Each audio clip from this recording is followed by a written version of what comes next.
this is working. It's already going live now. I like to do it a couple minutes before just so that people get a chance and we're in there.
Can we pronounce your name, Courtney?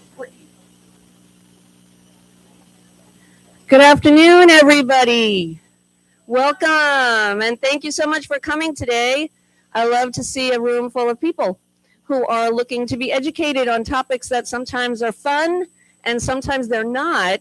So it's really great to have people here for information and education for things that we all need. And so we wanted to start off by saying thank you to Home Instead for providing the refreshments today, the lunch for the Lunch and Learn. Thank you so much. My name is Lynn Drinkwater, and I'm the SEC Program Coordinator. And I like to come up with great, fun, educational programming. And then there's other times when Alvita Person, our family caregiver advisor, will come to me and explain different programs that she sees, whether she's perusing through the Alzheimer's Association website or others. And so when she showed me this type of a topic, I said, yeah, this will be great. She and I are partners in crime, and we work together in providing great programming for people because it's nice to have two heads when you're putting together some things. So Courtney O'Donoghue is going to be our presenter today. And instead of giving a PowerPoint presentation, which sometimes when we live stream these presentations, it's hard for people to see the slides. So rather, we printed out workbooks for you guys to work along. Courtney will give the presentation. And for any of you that are watching this, we can either email that workbook to you, or we can mail it, or you can come in the lobby and pick it up. So without further ado, Courtney has driven here all the way from Charlotte today to give us this presentation. And I'm so glad to have her. And thank you so much for coming. Thank you. Thank you so much for having me. It was a beautiful drive, so I look forward to the way home. So yeah, it is wonderful to be here. We appreciate the opportunity. Our program is called Welcome to Managing Money, a Caregiver's Guide to Finances. Want to introduce myself before we dive into that. My name is Courtney O'Donohue. I'm the Director of Program Services for the Alzheimer's Association in North Carolina. What that means is that I spend my days and my nights reaching out to communities to create relationships and work with community members to make sure that individuals across our wonderful state are aware of the resources and support that we provide, that can access the education that we make available. We do that through a core of very dedicated volunteers, and one of them is joining me today as well. So thank you, Van, for coming out. Although this is an Alzheimer's Association program, it is designed for caregivers in general. So we will talk a little bit about challenges specific to Alzheimer's and dementia, but again, we're really talking to those of us who are caregivers or will be caregivers for a loved one, which will very likely include managing their finances. And we're going to hit on a lot of topics today. So we'll talk a little bit about the costs of caregiving, again, a little bit about Alzheimer's. We will talk about the benefits of early planning, both for individuals living with a chronic or terminal disease, as well as for their caregivers. We'll talk about having conversations around finances and hopefully give you some tips for getting those started. We will talk a little bit about avoiding financial abuse and fraud and strategies to avert those. We will touch on financial, do you need me louder? Oh, thank you. We will touch on financial and legal planning and then talk about creating a backup plan. So it's going to be a little bit about a lot. I hope it will be interactive. We certainly have time for discussion and Q&A at the end of the program. You do have a workbook that I will reference a little bit later on.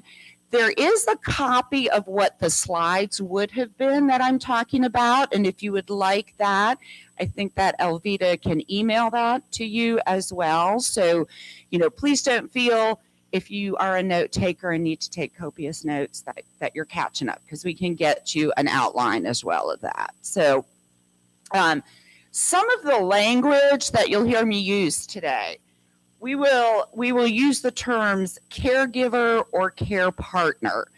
We are referring to the individual who is supporting somebody with their health needs and well-being.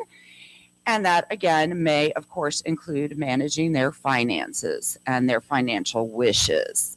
We will talk about finances, which in general refers to all things money or worth money. So that would include bank accounts, cash flow, credit cards, insurance policies, retirement savings. And then we'll talk about financial literacy. And that is the importance of understanding how to manage money, both on day-to-day as well as long-term planning. Many of us may be ahead of the curve with everything we're talking about. Some of us may be behind, some of us right in the middle. So consider this kind of that 25,000 foot view and then take in and dive in where you need to. What percentage of caregivers do you think have out-of-pocket costs every year? Like the cash here, cash there. Of all the caregivers, what percentage do you think face? It's actually 78%, according to AARP. So that other percent that don't must have a really high level of financial literacy and have got it together to be able to manage that.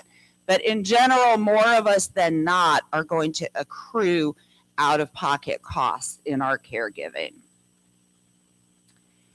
And our caregiving can impact our finances in any number of ways. First and foremost, many of us are still in the workforce. Many of us may be the primary source of income in our family. Because of the intense amount of of time that caregiving costs, it will impact our employment. Many of us will end up cutting our hours, taking time off from our jobs, or retiring early before we reach that age where we are eligible for all those wonderful plans we put into place. And what, of course, that means is we are losing income, we are accruing more debt, we may have difficulty saving for retirement, and we may have a hard time cutting back on other costs. And I'll tell you, I like to tell my own stories just to make it kind of personal, and I tell my family stories, but they gave me permission to do that. I'm living right now in that space. I have a husband in his late 40s who is now a bilateral amputee because of uncontrollable diabetes. He can no longer work.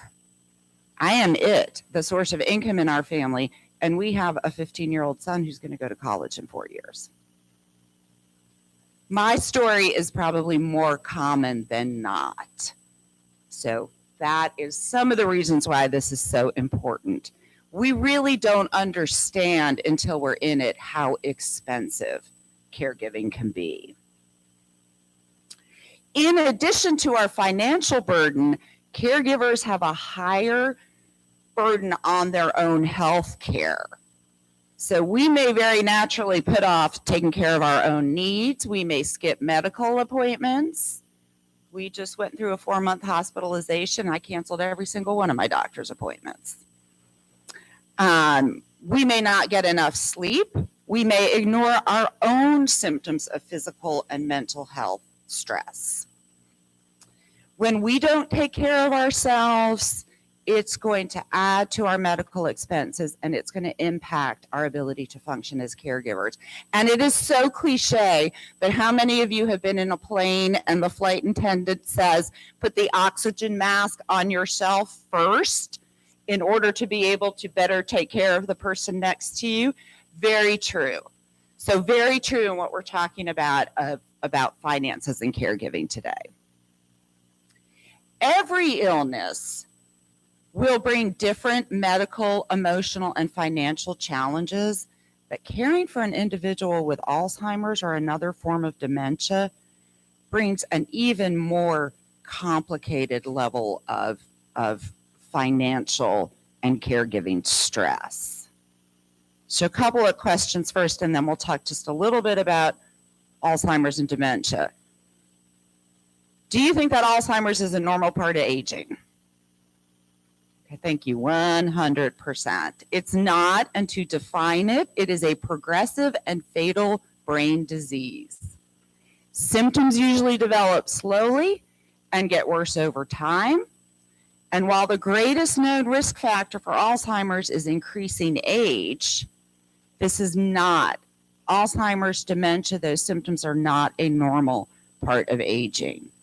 Most individuals with this particular disease are 65 years of age or older, but there are 200,000 Americans under the age of 65 living with younger onset Alzheimer's. After the age of 65, the risk of developing Alzheimer's doubles every 5 years. And after 85, the risk is 1 in 3 seniors. So, how many of you think Alzheimer's only affects a person's memory? No, not at all. It affects our thinking, our behavior, and our impact to our ability to manage money. And many studies show that trouble managing bills and other financial problems are oftentimes an early sign of dementia. And of course, to clarify, dementia and Alzheimer's are not the same thing. So when we talk about dementia, we talk about a family of symptoms related to cognitive impairment, of which Alzheimer's is one of the greatest causes.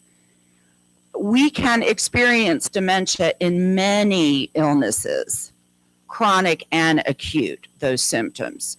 So bear that in mind as we're talking about that. Alzheimer's causes dementia, but dementia is greater than just Alzheimer's. And we can certainly talk more about that later if you'd like to. Alzheimer's usually progresses slowly. And again, the symptoms worsen over time. We actually know now that we used to talk about early, middle, and late stages of Alzheimer's. We know now that there is what we call an asymptomatic stage. So this disease is happening in the brain 10 to 20 years before the symptoms are manifest. So we've got asymptomatic, we have something called mild cognitive impairment, and then that may lead to Alzheimer's. By the time we get a diagnosis of Alzheimer's, we are well into those symptoms. And the average lifespan following a diagnosis, typically we say 8 years, but I know Van can attest to this. You know, having been a nursing home administrator, we can see people living upwards of 20 years with this disease. And that is 20 years of increasing cost and 20 years of increasing stress to the caregiver.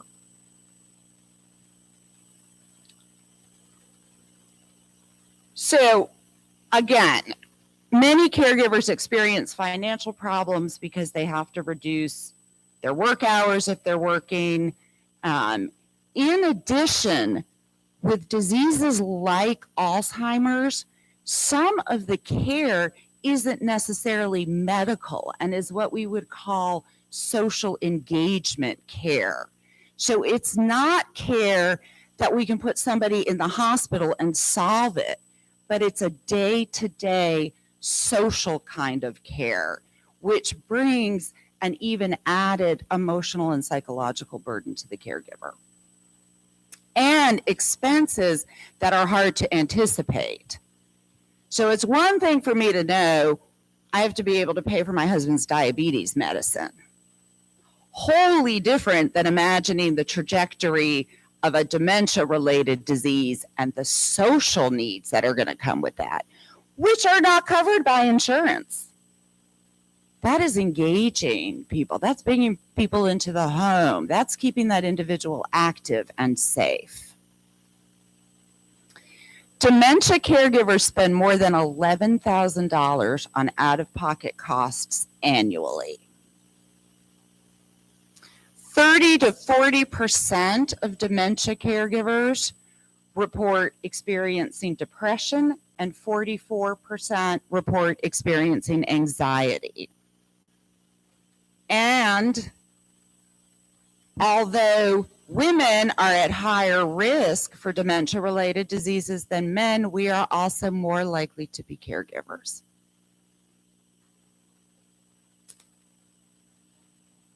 So I know when Lynn opened up, she said that, you know, they really look to bring enjoyable, engaging programs to you all. You know, I get that that's some heavy and depressing information, but super important information and kind of the grounds for what we're going to talk about. We're going to start with why early planning is so important and what the benefits are and what we can do to avoid or reduce the financial strains. So I always love to ask this question. You are a savvier audience, but who is it important for to do financial planning? Who should be doing financial planning? Who's eligible to do financial planning? Absolutely everybody, but how many people live thinking there's no point in their doing financial planning because they're not wealthy? How many of us who are in a lower socioeconomic bracket don't think there's any value because we don't have any money to plan with? That's a big misperception in the world. So very important in our communities to make sure that everybody can access this information and think about this information. Too many times,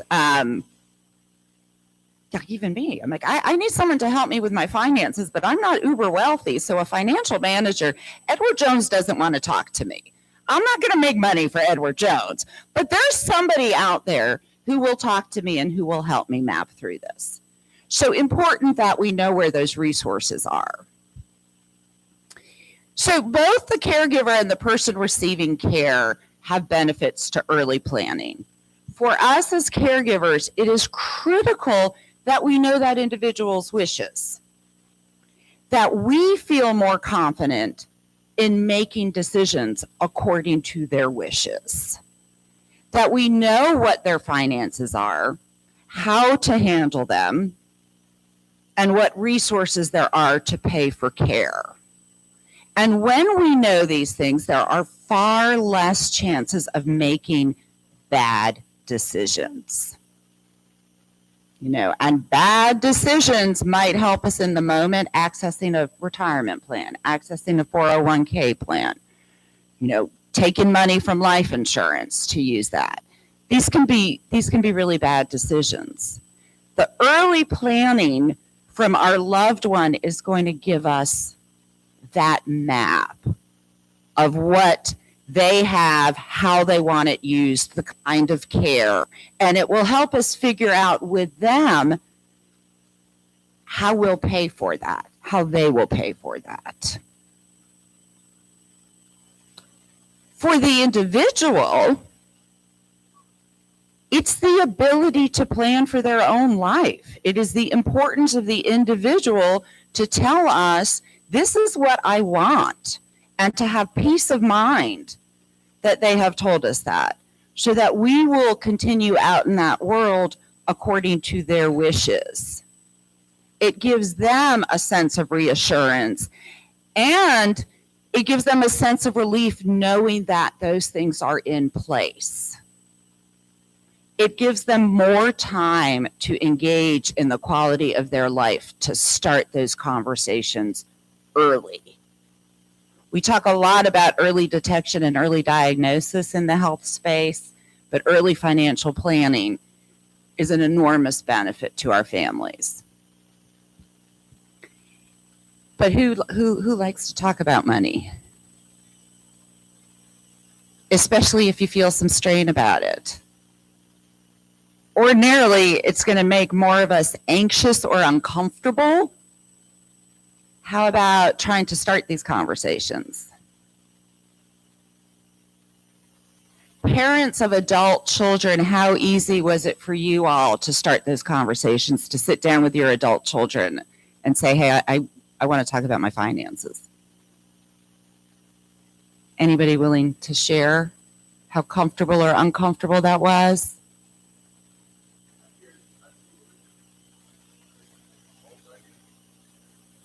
Fantastic.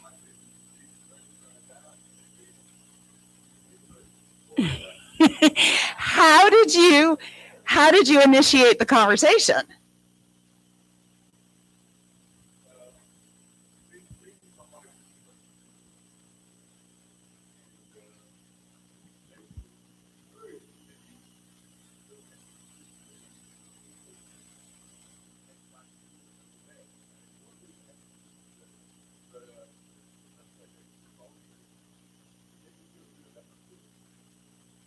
Wonderful, wonderful.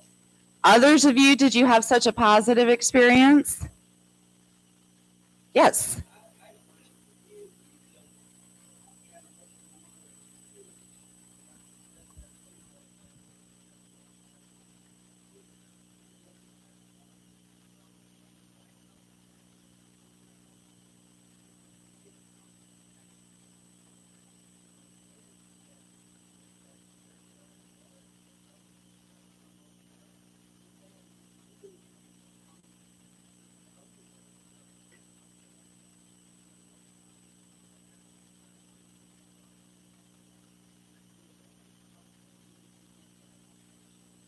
Yes.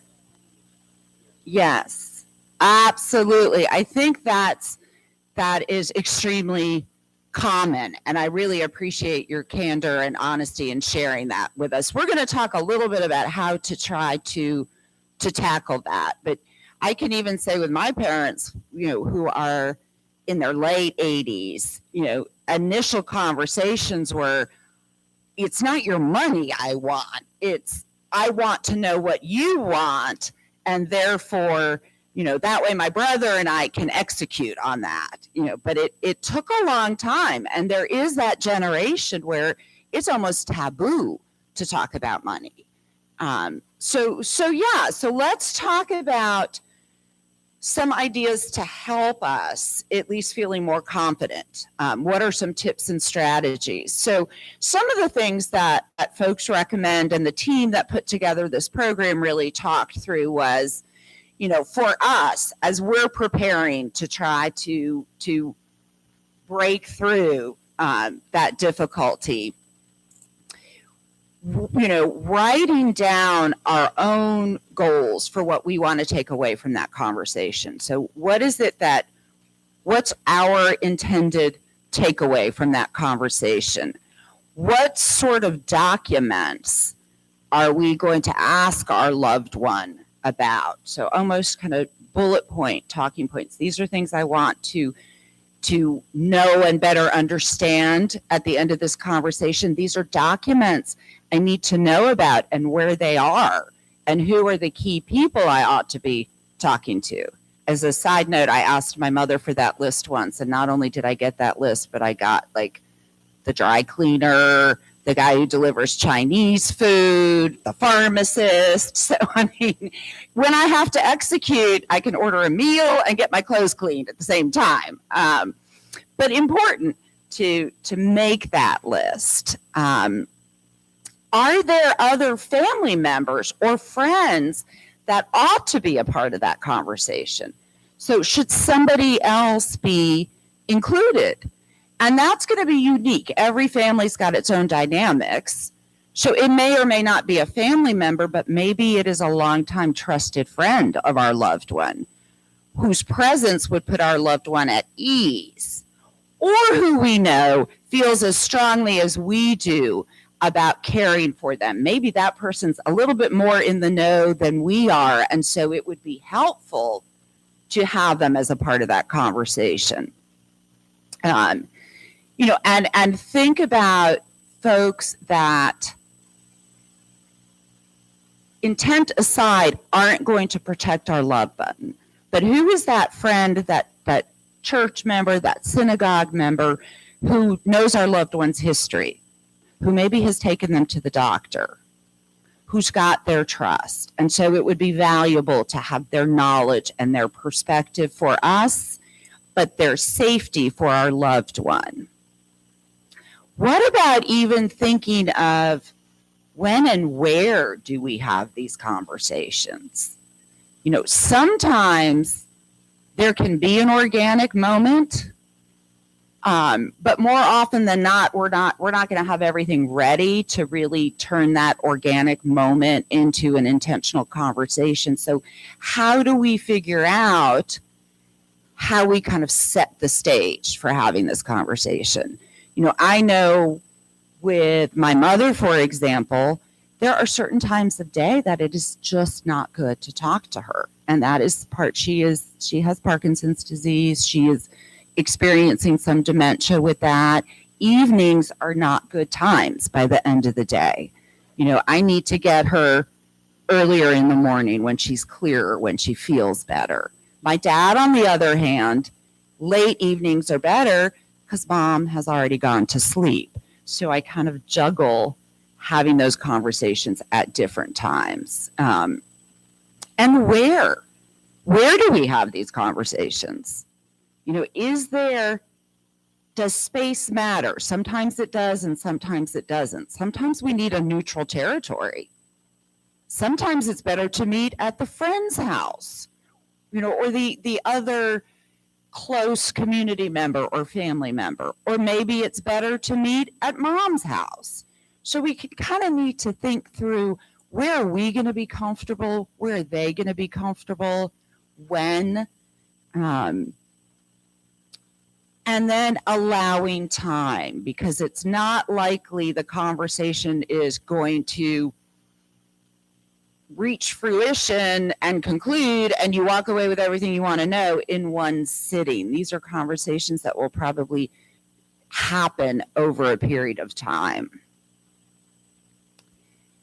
What are some other tips that may help us for talking about somebody else's money? So clearly, patience and understanding, not my strong suit, but we've got to have it, explaining why, taking the time to explain why it's important. So, even early on when I was approaching my parents, before I asked about the details, it probably took 2 or 3 years of my simply saying, it's really important to me that I know what you all want. If there's an emergency and something happens to both of you, or something happens to one of you and the other one, isn't thinking clearly, needs to grieve, it matters to me that I am able to act according to your wishes. Almost like I had to persuade them that it was okay and that the intent was good. And then ultimately, as the caregiver, right, we're a messenger. So we may not necessarily agree with their decisions, but it's not our place to judge, unless, of course, we're talking about safety issues and exploitation. So that might not be the path we would want to take, but it's the path they want to take. And we need to be clear that is our role. That's our purpose. It's not to change the course of what they want. And keeping it simple. So, in some cases, it may be very intimidating, and you don't want to come at it as, Mom, we're going to have this conversation, and I want to make sure you've got your power of attorney, your living will, your advance directives, so we can sit down. It might be just one thing at a time. We're going to tackle one thing at a time and figure this out. In my family, for example, we talked power of attorney in a whole series of conversations over here before we even got to wills and living trusts over here. Be okay, even practice understanding and reading the signals and the emotions, whether it's what you're feeling or whether it's what you see your loved one feeling. So be in tune and develop that. It could be a facial expression. It could be a physical withdrawal. It could be your own blood pressure rising. And so make sure you're checking in, taking the pulse of that, and stepping back when it gets tense, before it goes over the edge and becomes a shutdown or a disagreement. Slow it down, de-escalate it, stop it, step out, kind of sum up, hey, this has been some great things we're talking about, but I'm getting awfully tired. I don't know about you. Let's take a little break, and then we can come back to this at another time. And then, of course, to your point that it's not a one and done, right? All of these are living documents, and everything changes. And to the other gentleman's point, I have said it also with my parents. You've got great plans. But depending upon your care needs, those plans are going to change over the next 3 to 5 years. I get that. It's like I'm not checking off the days until I get what's coming to me, and we know that we need to revisit it. And it could be a particular time every year. It could be in the aftermath of individual incidents that come up. Don't lock the documents in a safe deposit box and they're over here. All of these documents ought to be easily and readily accessible. We'll talk a little bit more about some of those, but what's the point of a power of attorney if you've got to go to the bank and get it out of the safe deposit box when the ambulance is in the driveway? So again, we'll talk a little bit more about some other ideas with that. Other ways to even think about starting these conversations, and some examples. We'll look in the workbook, but maybe it's first of all, start on a positive note. So it might be, I have always admired the way that you handle your finances. I really want to learn about what you're doing, how you're managing them. and how I can make sure I don't make any mistakes if I ever need to step in. That was a good one with my dad. He likes to, be up here. So for me, at least, that worked. It's like, Dad, I could learn so much from you if you just sit down with me and walk me through everything you've done. So I've got a good example. And along the way, I learned kind of what he was thinking and what he was putting into place. Or coming from a place of concern. I notice you're worried. I notice you're stressed out.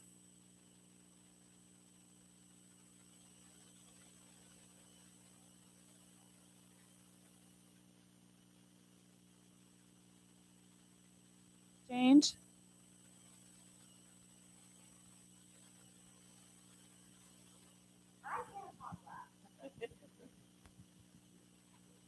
Thanks. All right, better?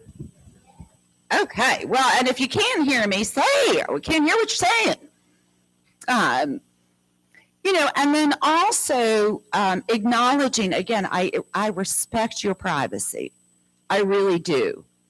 I just want to make sure I honor your wishes. These are your plans. This is your money, not mine. I'm just here to make sure we take care of you the way you want to be taken care of. What about if it's our own finances? So same thing, if we're initiating the conversation about our own finances, then I'd really like to talk to you about what I put in place in case there's an emergency, so you will know. And that hit home for me this year because there was my husband in intensive care and, looking at organ shutdown, and I thought, well, if I have to plan a memorial service, I have absolutely no idea what he wants. We really need to talk about that. So we didn't, thankfully, but coming out of that, we know we need to have that conversation if we're ever faced with that again.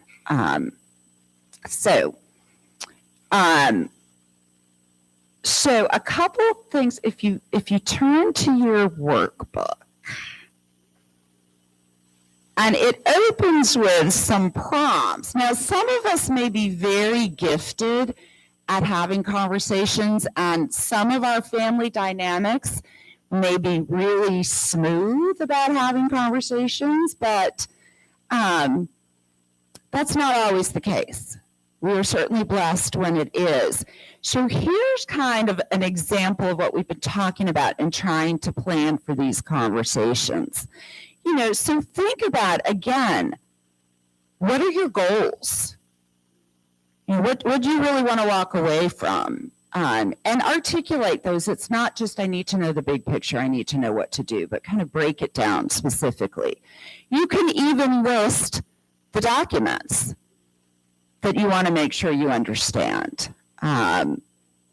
Think about, just let me ask you as we're thinking about this, if you're planning for these kinds of conversations, what other people would you want to invite into that conversation? Just ideas. Who would you think? Your siblings? A close friend? An attorney? Other ideas? A doctor? Yeah, absolutely. It depends on the situation. I know during the pandemic, I was looking at, okay, I guess, I have this child, right? I need to make sure I've got everything in order. And so I'm getting some advice from a lawyer on what documents and what's appropriate. And this is how old I am. And this is how old he is. And then I realized, of course, it ties into the planning my parents are doing. So, we had a Zoom, and I just said, I don't want to be the middle person. I said, Dad, here's lawyer, here's Dad. Why don't you guys talk about what Dad and Mom are doing, and then I'll better understand what I need to put into place. So that was just an example of bringing in a lawyer. My family's pretty okay in our dynamics around this. It's just not convenient to try to get my brother and myself on a call with my parents. So we tend to have, Courtney has her call over here, Matthew has his call over here, and then at some point during the next week, Courtney and Matthew talk to each other and kind of go over to make sure we heard the same thing. So as a double check, not because, we're fighting over it, but we want to make sure we're on the same page. So those are some of the things we think about when it's, when we're having these conversations. Does that help you at all? Think about how to approach your mom? Give you any ideas? Good. All right. Well, let's talk a little bit about financial abuse and fraud. This is a growing issue, particularly for older adults, but absolutely for any of us. And it can happen in so many ways. So I'll share a story several years ago. I like to check, I hope we all do. I probably should do it more often. But I like to, go online and check my checking account and just look at everything and make sure it makes sense. And I was at work one day and I got this alert from Wells Fargo. And so I immediately went and looked at my account and there was a charge.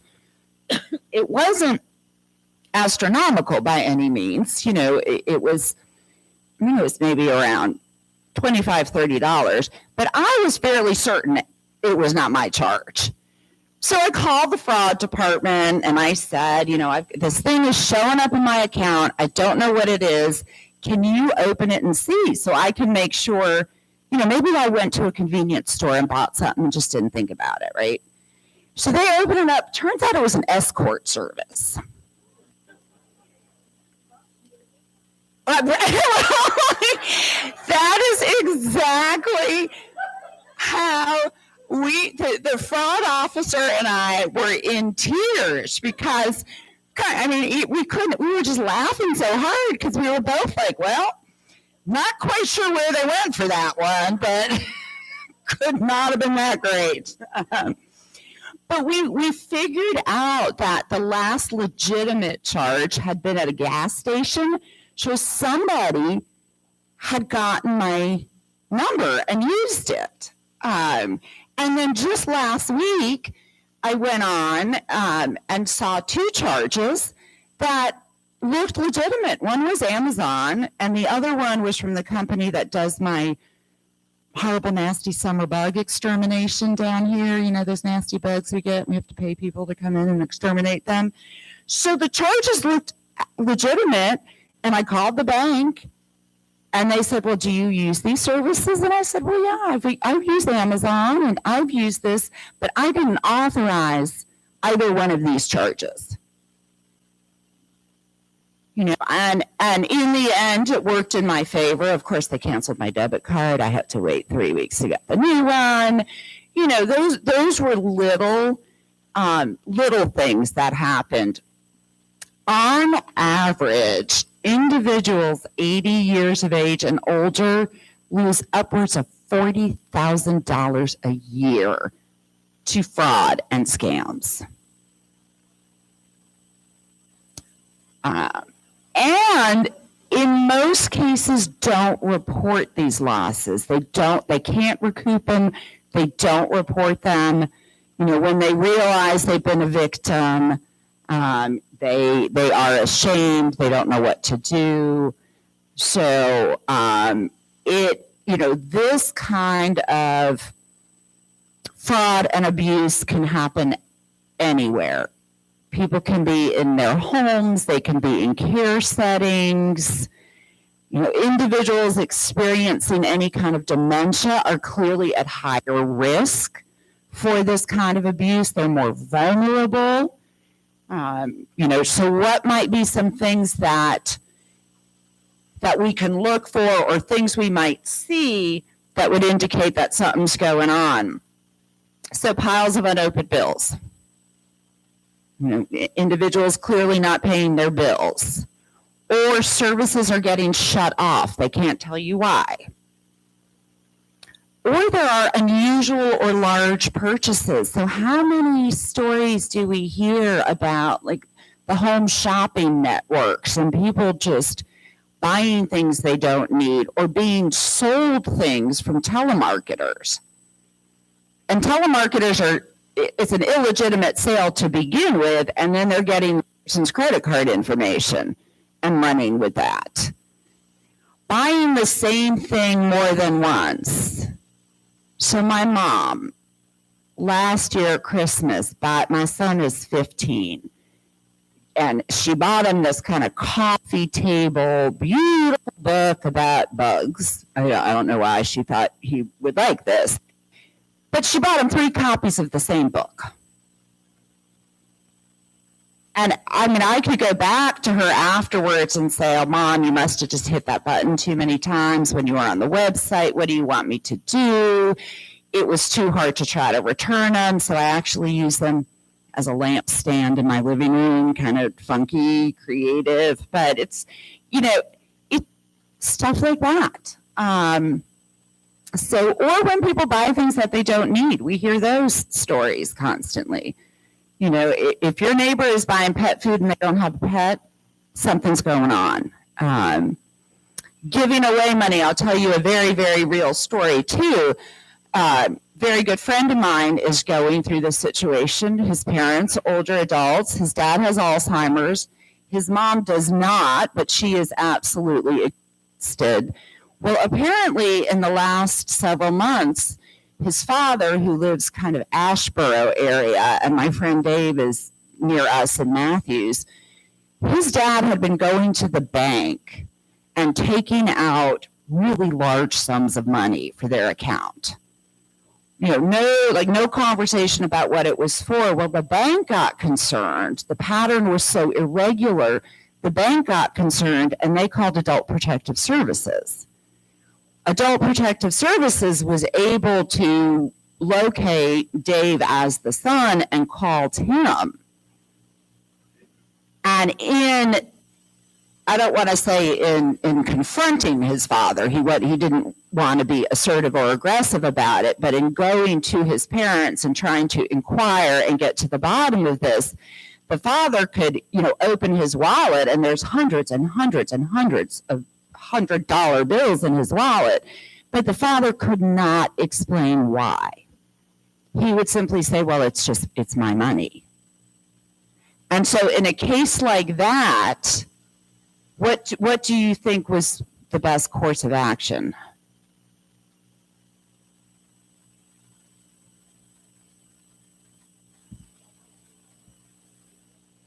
Well, and that would probably be the most extreme, right? Would be to, and in the worst case scenario, yes, but if not to that extent, how to either limit or track his father's access. So then Dave went to the bank and was able to get on their accounts, was able to sort of negotiate a limit on withdrawals. So really, before getting to the point of cutting his dad off, was at least able to put into place limit on withdrawals and his name on everything. So any activity on that account will alert Dave, so Dave can see what that pattern is. Father still has some semblance of independence. I can go to the bank and get my money, but again, only a limited amount of money to at least, that is not the end solution, but it brought some peace in the interim while they tried to figure out what to do.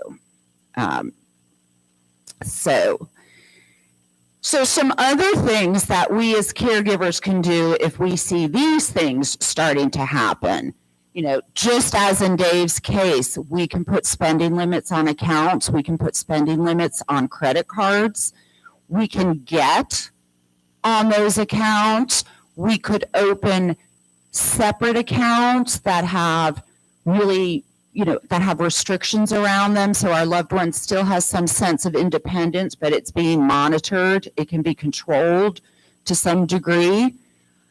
We could set up auto pay for bills, so that individual is not expected to manually track those. So if we can get in the account, if we can get on the bills, then we can set all that up and know that that's happening and track that independently of them.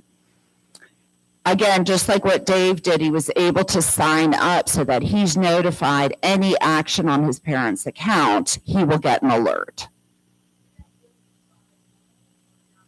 In this case, yes, both parents had to be at the bank and give that approval. Yeah. So unless my understanding, and Alvita, correct me, or Van, correct me, unless the individual has been deemed incompetent by a court of law, we still need their authorization. In this case, I think small community, bank, mom was there. They were able to kind of smooth through it a little bit.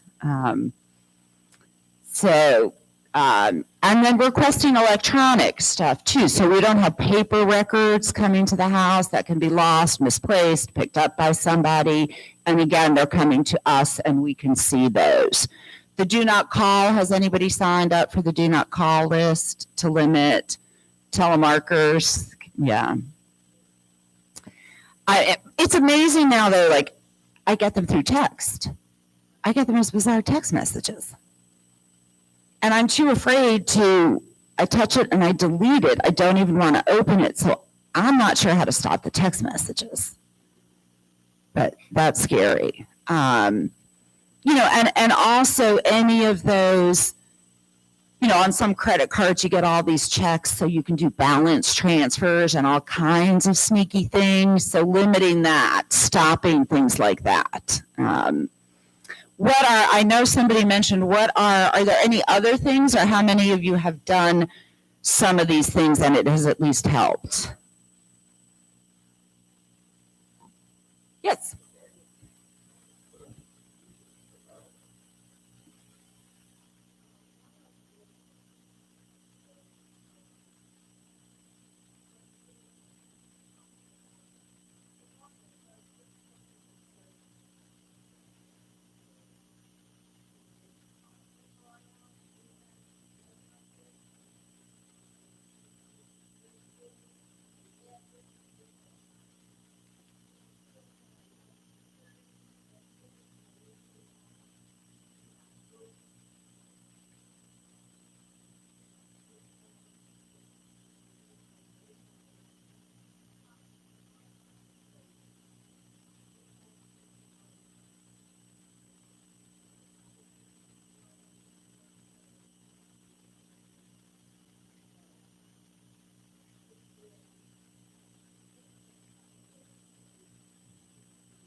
So that is a perfect example of what we're talking about, and it happens all too often, that especially when our loved ones are at home, the care, the attentiveness, the need to be present and see what's happening is so great, it impacts those of us who are still in the workplace. But you were able, in the case of Publisher Clearinghouse, were you able to stop that or get on the account so you could see?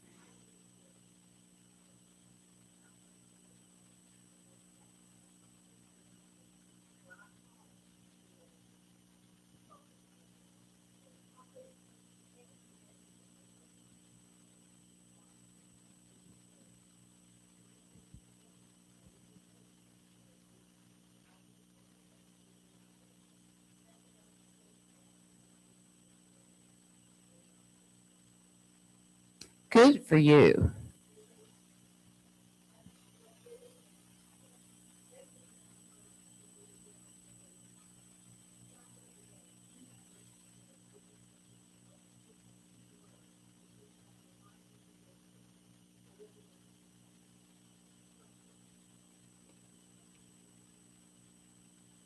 Thank you. Thank you for sharing that. Yeah.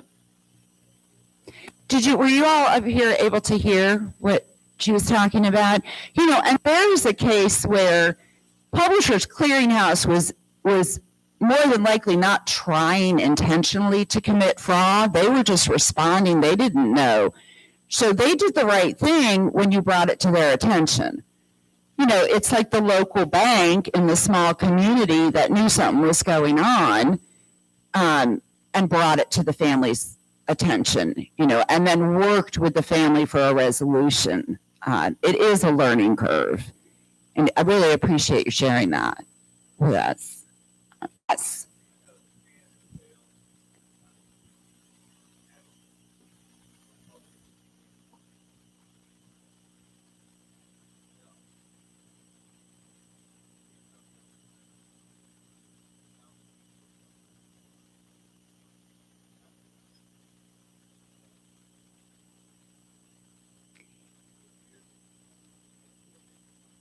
Yes. Yes. Did you all hear? His example was, this is very common, that he received a text ostensibly from Publishers Clearinghouse, looking to sell. They want money. There you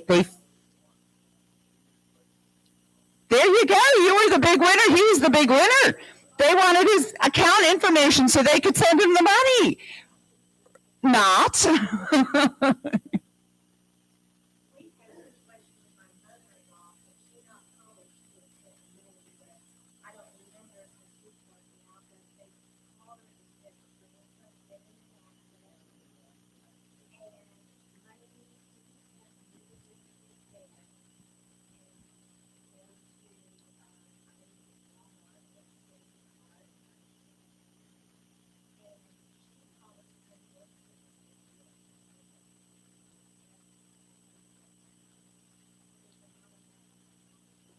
There is, and that gets me so angry, because you are preying on the love of a grandparent, and it is so, icky's not like the best word, but that somebody has done some research. So they're going to call this person and know, hey, your grandson Mickey or your grandson Jackson. Yes. Yeah.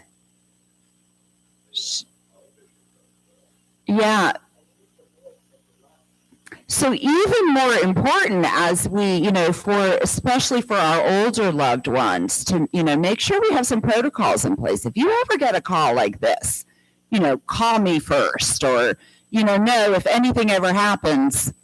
I mean, I've told my mother, if anything ever happens to Jackson, rest assured, I'm going to call you. I'm not going to let somebody else do that. But that is, I can remember years ago they were doing, they get wind of your friend who's traveling overseas, same kind of thing. Send out a message, my credit card got stolen and I'm in the Caribbean. Can you wire me money? So, but so easy for our well-intentioned older adults to fall prey to that. So great examples. Thank you. Did you really?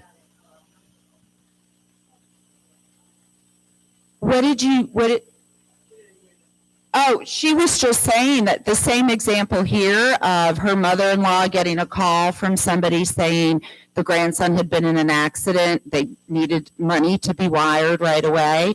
She was saying she just got one of those this morning. What did you do?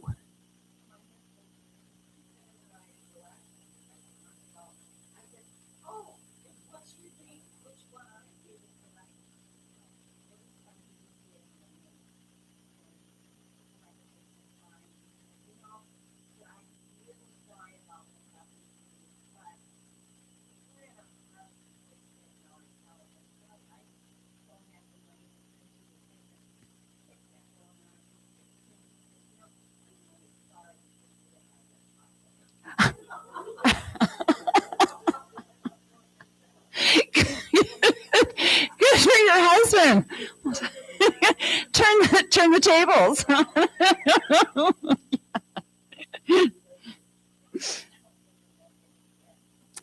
Yeah, it's scary.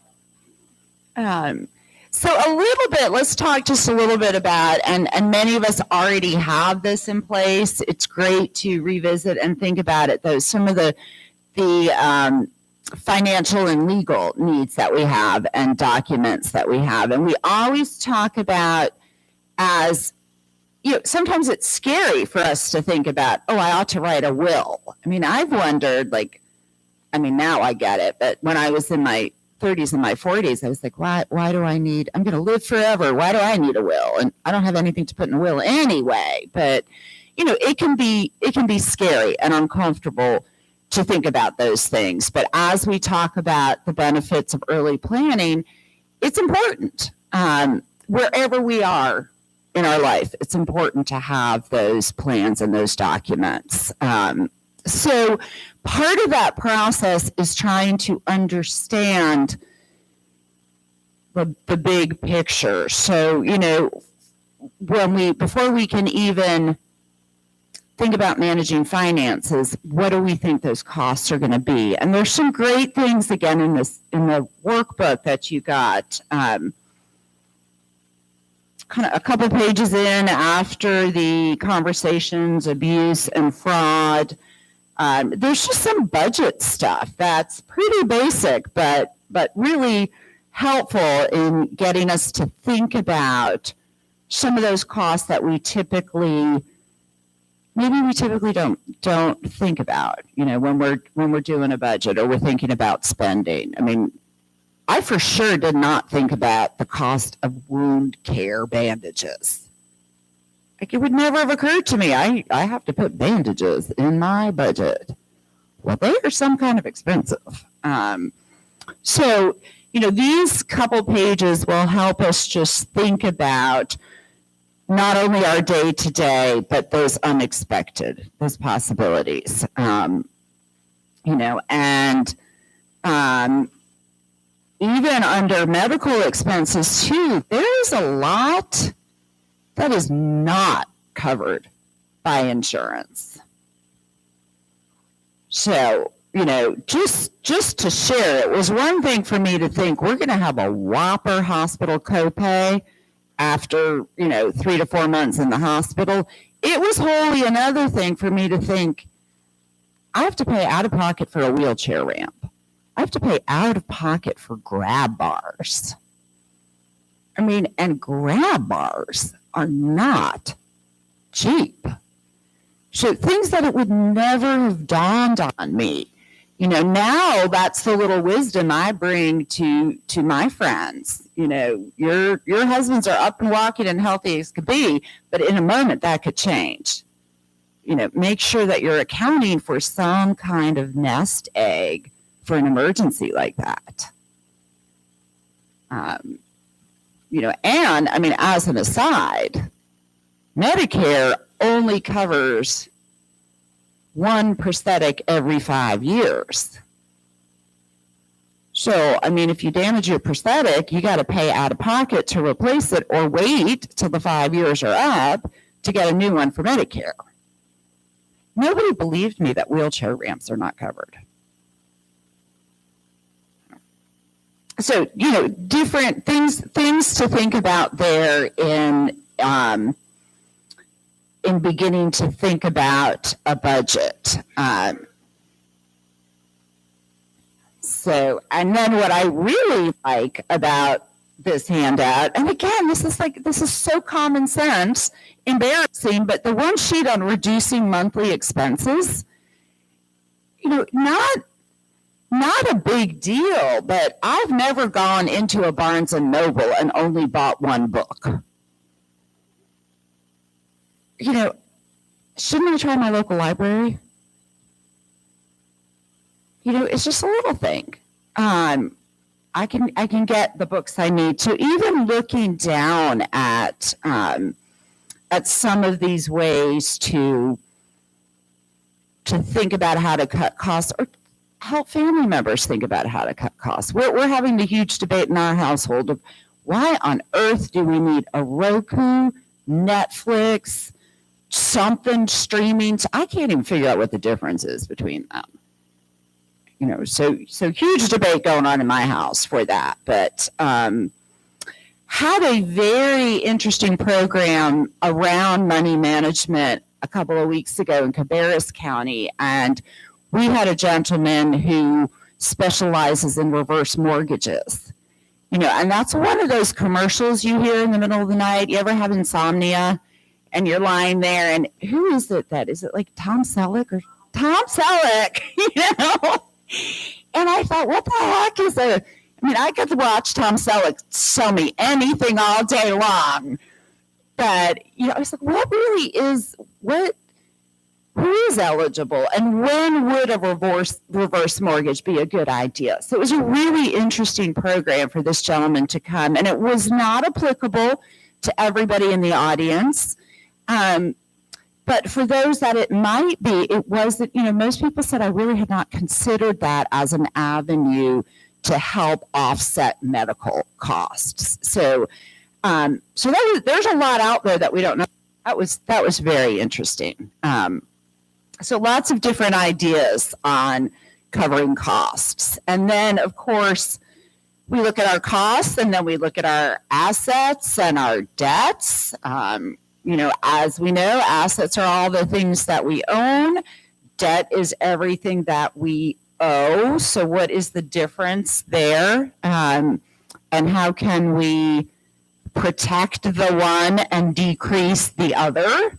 I'm trying to teach my 15-year-old about that. That's, wish me luck. You know, and then again, just an understanding of costs we are likely to accrue that more often than not are going to be out of pocket. So ongoing medical treatments and co-pays on medical treatments, prescription drugs and co-pays on prescription drugs, and following those.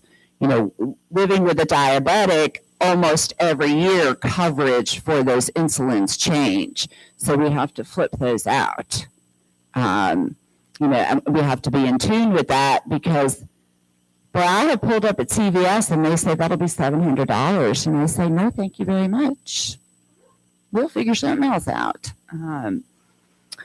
Again, personal care supplies, you know, all those things that we don't anticipate. So, I mean, the bandages, just an example. Adult day services and in-home care. These are traditionally costs that are out of pocket. Now, there may be community grants, there may be Medicaid and Medicaid grants, you know, or funding sources. And very likely in your community, it's going to be the folks like Alvita that can help you with where are those local resources for us. Certainly also full-time residential care services.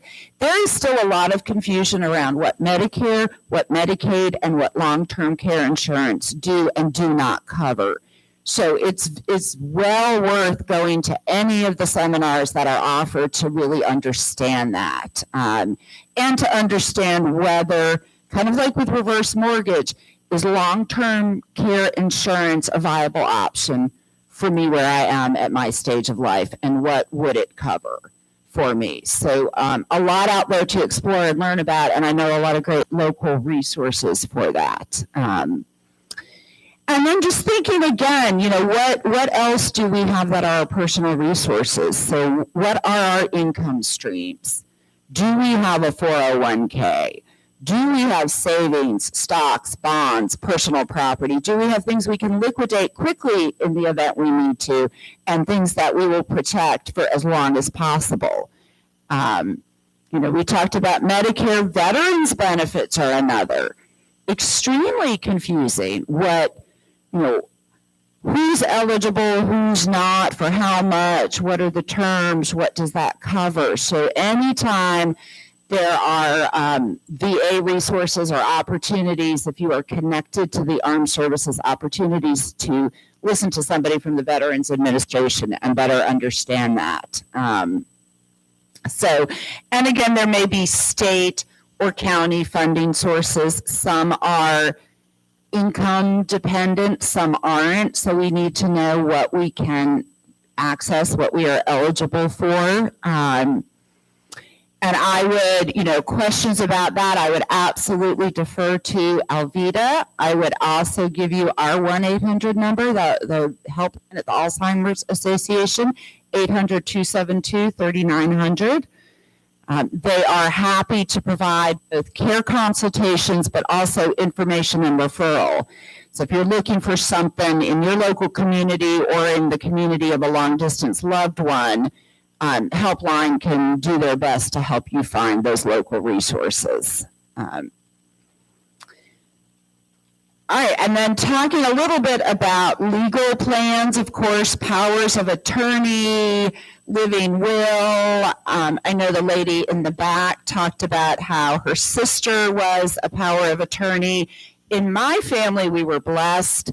It worked very well that my parents have always had kind of a 50-50 philosophy. It's me and my brother, and my parents have always had this equitable, if we do for one, we will do for another. It might not look the same, but it would have the same value, which was a blessing to grow up in a family like that. That's not always the case.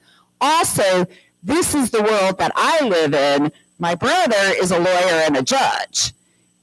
So it was also a very natural division that I am their healthcare power of attorney and he is their financial and legal power of attorney.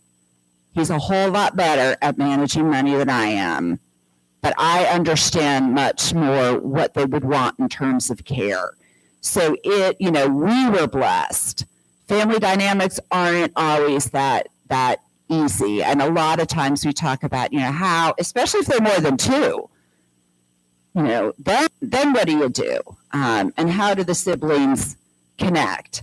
The one thing that my parents did was made sure that the executor of their estate is not one of us. So that's a neutral body that would come in just to kind of help make sure, but again, we were blessed. Not every family is. So, have those conversations facilitated by somebody else if you don't have, if you have a different set of dynamics. One of the greatest pieces of advice I've seen too is get a 3-ring binder or more than one with tabs and just hole punch your documents or stick them in the plastic sleeves that have the 3-hole punch and have them all organized in there. So if they change, they're easy to flip out. You can have a copy and let everybody know where it is. I was talking to my dad the other night. He said, we probably really should tell you what filing cabinet we put all that stuff in. It was like, yeah, because it would take me 3 hours opening every filing cabinet in their house. So just ways to organize and make that information more accessible. Couple of resources that can certainly help. We've got something called the Community Resource Finder. So if you just Google Community Resource Finder, we share it with AARP. What opens up is kind of a page, and whether you're looking for services or care needs, you can choose a category. You can search then by geography, willingness to travel, what is in your area. Of course, I had a tour of this beautiful center earlier, and you've got it all right here. So there's your lady there. And then a very final thought as we talk about all of this high level is don't forget, again, going back to the caregiver and taking care of ourselves, the importance of that and the burden on us, don't forget to create the backup plan. So what if something happens to you? Is there somebody that can step in? And that was my big realization is, I'm the older of the two, my brother and I'm the daughter. So most of, caring for mom and dad kind of falls to me. I'm also a mother raising a high school boy, and I am the wife of a disabled man. What if something happens to me? So I don't have that answer yet. I'm trying to like figure out who do I slot in there. You know, most of it is going to be my brother, but I'm going to need to spell out when you talk to mom and dad, don't talk this way, talk this way. You know, if you got to step in and do something for Jackson, you need to know this about your nephew, you know. So that's something to think about too. I don't know if that is a sibling or, you know, a friend. My dad wanted to be, you know, the beneficiary on everything for me. And I said, Dad, that doesn't make sense, because I think if we follow the law of nature, you will pass before I do. So I think it probably should be Matthew. Even though Dad just wanted to protect his little girl, you know. So again, think about yourself in that backup plan, and think about what you're doing to take care of yourself as a caregiver. You know, don't forget all of these healthy living activities that are offered here, and put that oxygen mask on yourself first to help you then care for the person next to you. So any thoughts? Yes.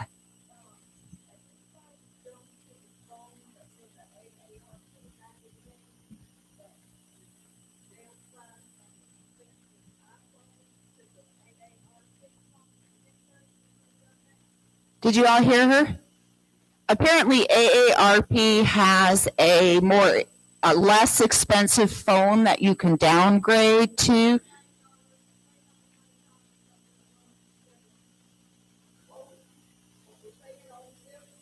Anybody?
Maybe that's an upgrade to the.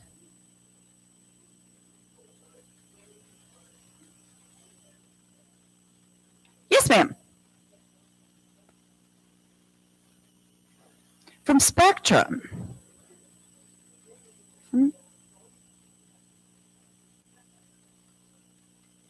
Okay, I know I pay them something.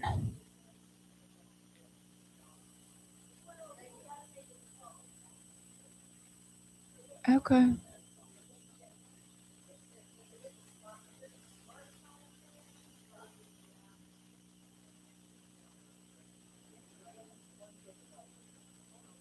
So Spectrum, AARP, what did you mention?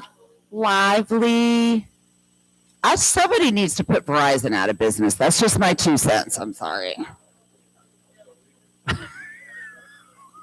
Oh, dying. Yes. Absolutely.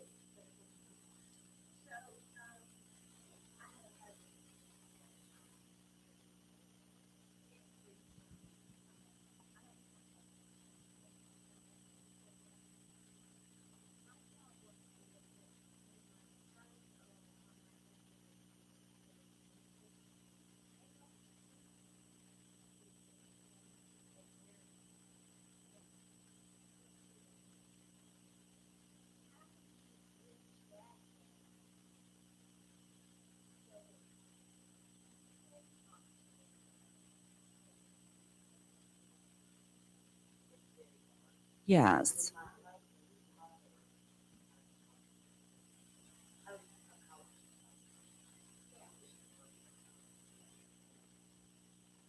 Yes.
Yeah.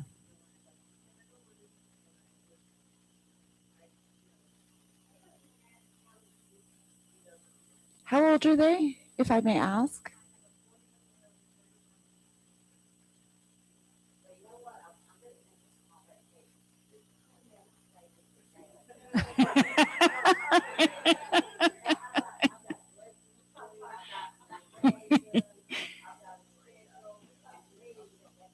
Not a bad idea at all. Yeah.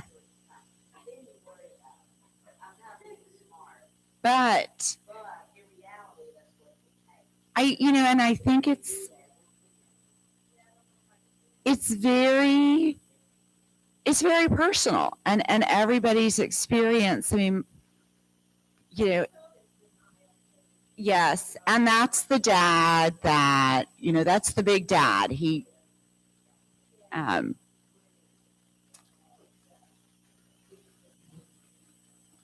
it, yeah,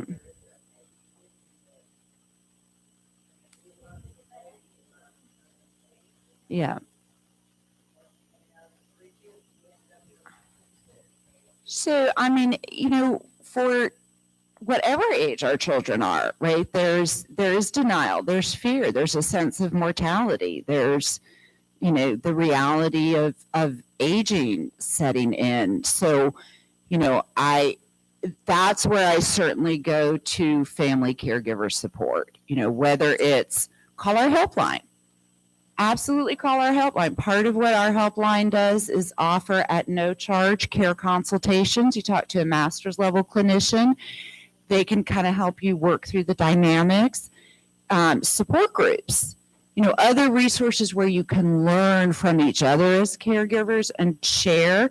I mean, wow, maybe that idea is crazy that your neighbor said, but maybe there's something to it. Maybe that's, not, there isn't one panacea, but the ability to really reach out and get some ideas. So definitely, I know you would share some great ideas.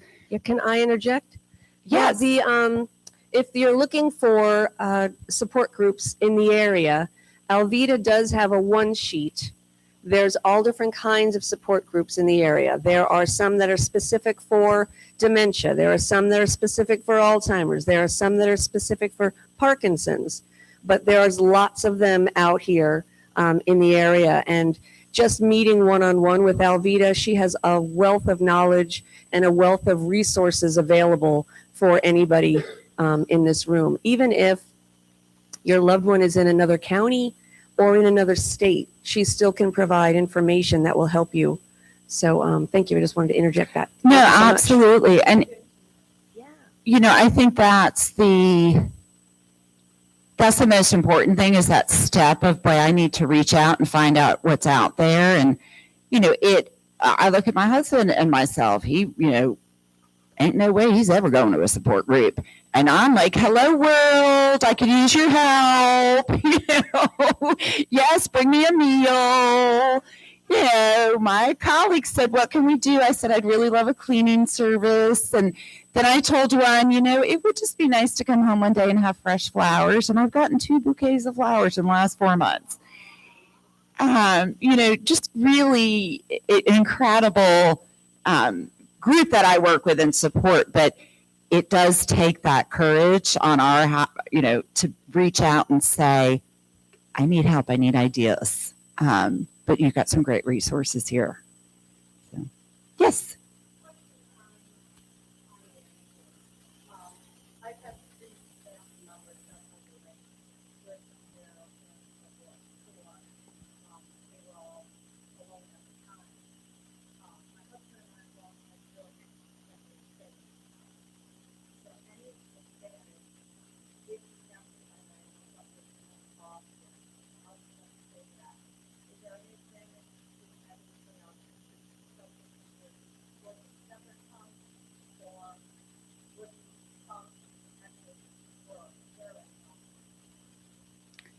That is, no, that is an excellent, did you all hear that question? So she was talking about having marital joint checking and savings accounts. And is there a benefit to separating them or having, pension going into one account and other income sources going into an account? That's an extraordinarily excellent question. I would not feel qualified to advise, but I think it is well worth getting advice on that, and from both a financial and a legal perspective. Like, don't just kind of have the different views. Like, we separated all of our accounts, and I talked to a lawyer about what that protects and doesn't protect, and I also talked to my accountant about what does that mean for taxes and long-term liability if there are unpaid medical bills, if he doesn't pay medical bills. Yeah.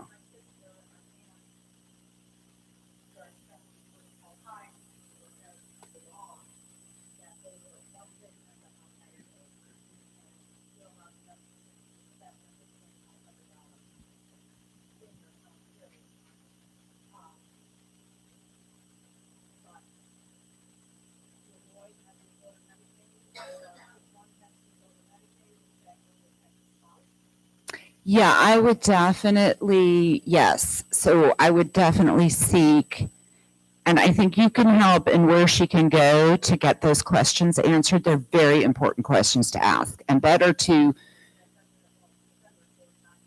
yeah, better to, yeah. And I know when my husband went into the hospital, the first thing my dad said was, don't sign anything.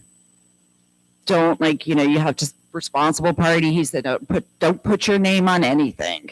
Because he's going through Medicare, not my insurance. So, excellent question. I would seek advice. Other questions or thoughts or comments? I appreciate your time today and the invitation to be here.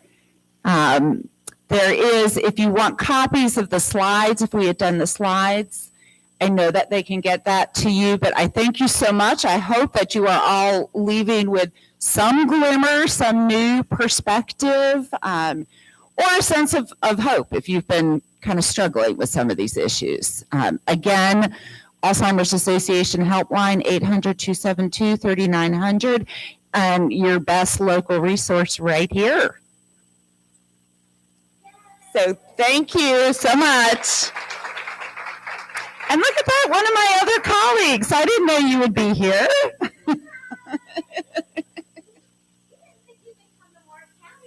This is like twice in 2 weeks. We never see each other. She's on one coast, I'm on the other. Awesome. Well, hello, everyone. How are we doing today?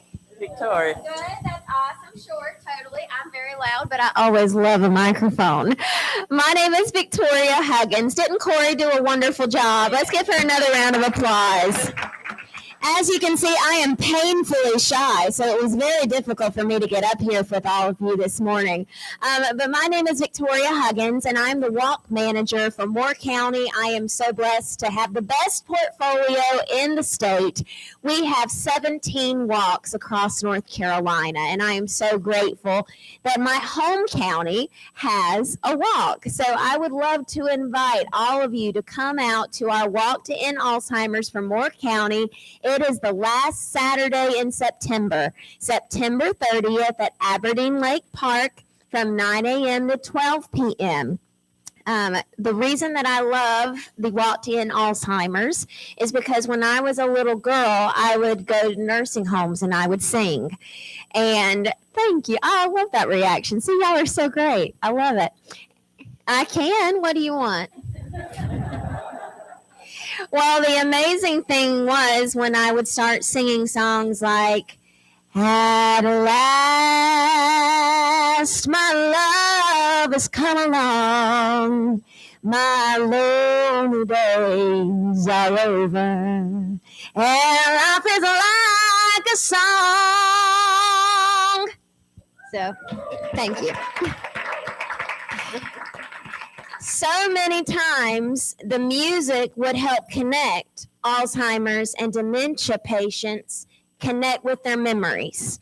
And it was so amazing that when I was 8 years old, there was a lady named Miss Ruby who had Alzheimer's, and she had not been able to remember her husband for over 2 months, and it was killing him.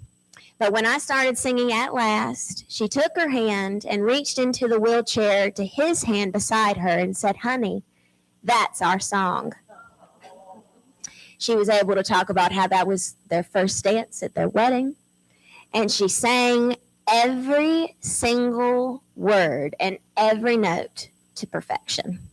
So even though I knew I would never be able to go into the medical field, because let's face it, needles and I don't get along. And neither do me and blood. I usually end up needing to be the one cared for by medical professionals.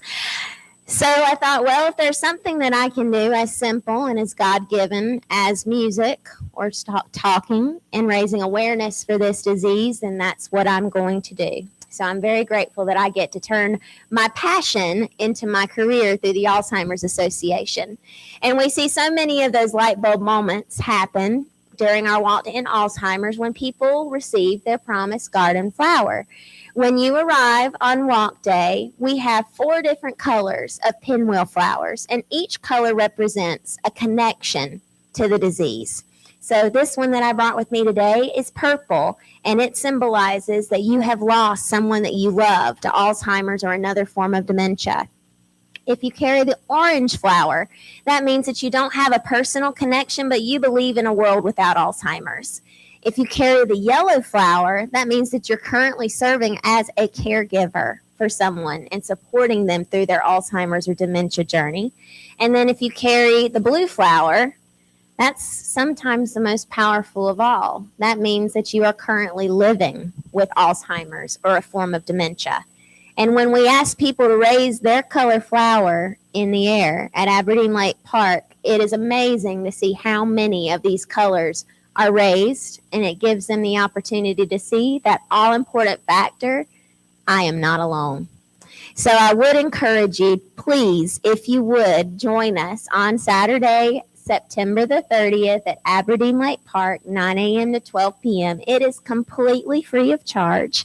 And as a matter of fact, I'm going to be shameless right now because Miss Alvita was a team captain for the Moore County Senior Enrichment Center last year. Don't you think she needs to do another team again? I think so too. So if we go ahead and get her signed up today, you can join and walk together here with her and with the Moore County Senior Enrichment Center. Or if you would like to create your own team in honor or in memory of someone that you love and care about. So like I have Team Victorious because I'm Victoria. You can be however you would like to be with your creativity. The Chamber of Commerce even wears purple tutus.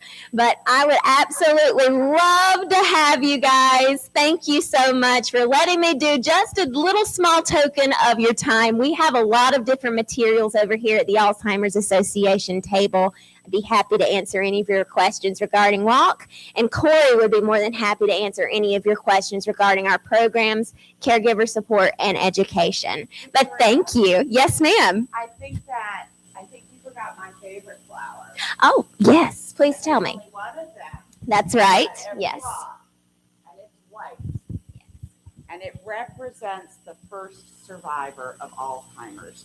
We have entered the era of treatment. For the first time ever, we have medications coming down the pipeline that may, in fact, alter and slow down the underlying biology of this disease. The funds that you raise through WALK support the research and science to make those possible. So one day we will have many people walking holding white flowers. That's our goal. Absolutely. Thank you, Corey. Thank you. Thank you, everybody.